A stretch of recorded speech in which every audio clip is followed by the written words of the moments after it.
نحمده ونصلي ونسلم علی رسول الکریم، اما بعد نبی کریم رؤوف الرحیم صلی اللہ علیہ وآلہ وسلم کی مبارک زندگی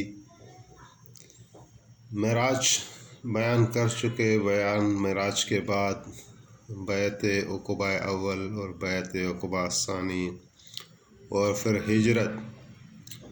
ہجرت میں صحابہ کرام کی ہجرت، اور ابھی نبی کریم رؤوف الرحیم صلی اللہ علیہ وآلہ وسلم کی اپنی ہجرت۔